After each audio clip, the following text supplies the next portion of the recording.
नमस्कार दोस्तों। इस वीडियो में हम बात कर रहे हैं कि इजराइल आखिर वो क्या चीज़ें हैं जो इंडिया से सीखना चाहता है, स्पेशली हमारे विदेश मंत्री एस जयशंकर साहब से।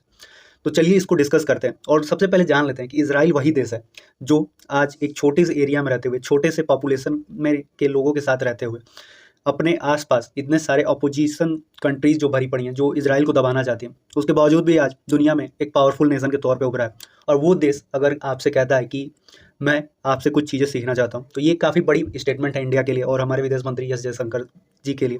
तो अभी रिसेंटली इजराइल के जो राजदूत हैं रूबेन अजार, इन्होंने एक स्टेटमेंट दिया और इसमें उन्होंने कहा कि इजराइल को वॉर में जो नैरेटिव जीतने की जंग होती है वो इंडिया से सीखने की ज़रूरत थी। जिस तरीके से इंडिया अपने जो नैरेटिव्स हैं वर्ल्ड में वो सेट करता है, वो काबिल तारीफ़ है। इसके पीछे का जो रीज़न है वो ये था कि अभी रिसेंटली आपको पता है कि इजराइल लेबनान, हमास या फिर अभी सीरिया में हमले कर रहा है और उसकी इमेज जो है वो काफ़ी ज़्यादा डाउन है लोगों में। जो आसपास के मिडिल ईस्ट की कंट्रीज़ हैं, कुछ यूरोपियन कंट्रीज़ हैं और मुस्लिम नेशंस जो कि पूरे वर्ल्ड वाइड जहाँ जहाँ फैले हैं, वो इजराइल के खिलाफ है। और इसमें वो यही मान के चल रहे हैं कि इजराइल जो इस्लाम धर्म है उनके खिलाफ है, बल्कि ऐसा कुछ नहीं है। इसमें इजराइल सिर्फ उन लोगों के खिलाफ था जो उसके लोगों के ऊपर अत्याचार कर रहे थे, उनके ज़मीन पे जिन्होंने हमला करने की कोशिश की थी, उनके खिलाफ था इजराइल। लेकिन लोगों ने इसको अलग पर्सपेक्टिव से लिया। उनको लगा कि यहूदी वर्सेस मुस्लिम का ये रेस चल रहा है और लड़ाइयाँ चल रही है।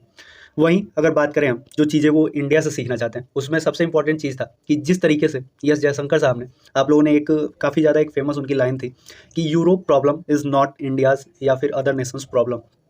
तो ये चीज़ें काफ़ी ज़्यादा एक पावरफुल स्टेटमेंट कही जा सकती है, जहाँ आप एक यूरोपियन पत्रकार आपसे क्वेश्चन करें और आप ऐसे जवाब दें।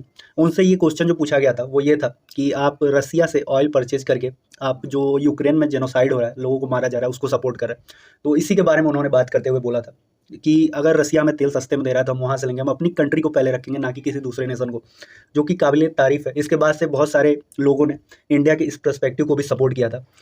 वहीं इसी बीच में यूएसए ने भी इंडिया को सैंक्शंस के लिए बोला था कि अगर आप रसिया से ऑयल परचेज करते हैं तो हम सैंक्शंस लगा सकते हैं। उस वक्त भी इंडिया अपना जो स्टैंड था रसिया के साथ वो काफ़ी क्लियर रखा था और जहाँ भी रसिया को ज़रूरत हुई वहाँ वो खड़ा था रसिया का एज ए फ्रेंड।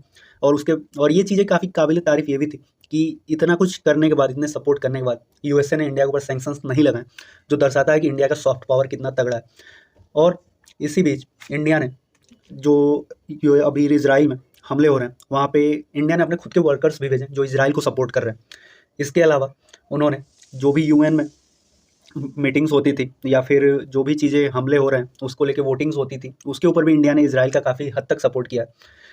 अब आते हैं वीडियो के कंक्लूजन पे और यहाँ हम बात करेंगे कि इंडिया जो कि अपना एक सॉफ्ट पावर है जिसे काफ़ी अच्छी तरीके से यूज करेगी, और इंडिया का जो एक डिप्लोमेसी है वो काफ़ी तगड़ा है, क्योंकि वो जब दो देशों के बीच में लड़ाइयाँ हो रही हैं वहाँ वो किसी एक के सपोर्ट में 100% नहीं खड़ा हो रहा है। जैसे रसिया यूक्रेन का ही था, वहाँ पे वो रसिया को भले इंडिया सपोर्ट कर रहा था, रसिया से चीज़ें परचेज कर रहा था, लेकिन कहीं ना कहीं वो इंडिया के बेनिफिट की चीज़ें थी।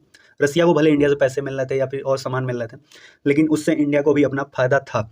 वहीं इंडिया ने यूक्रेन को भी मेडिसिन्स या फिर कह सकते हैं जो खाने पीने की चीज़ें हैं वो सप्लाई की थी। इनफैक्ट उन्होंने रसिया से बात करके उनका जो एक सी रूट ब्लॉक हो गया था ब्लैक सी में, वो भी खुलवाने में मदद की थी। तो ये चीज़ें दिखलाती है कि इंडिया ना सिर्फ एक नॉर्मल कंट्री रह चुका है जहाँ पे मैक्सिमम पॉपुलेशन है, बल्कि अब वो इंडिया इतना डेवलप हो चुका है कि दुनिया अब इंडिया को सुनना चाहती है, इंडिया की मदद चाहती है। तो ये चीज़ें दुनिया को अब इंडिया से सीखना होगा कि आप किसी एक पर्टिकुलर कंट्री को सपोर्ट नहीं कर सकते। आपको अपनी कंट्री के बारे में सोचना होगा, जहाँ आपकी कंट्री को बेनिफिट हो और इंसानियत का फ़ायदा हो, उसके बारे में आप सोचें। तो ये था इंडिया का सॉफ्ट पावर और ये वीडियो। चलिए मिलते हैं अगली वीडियो में। धन्यवाद।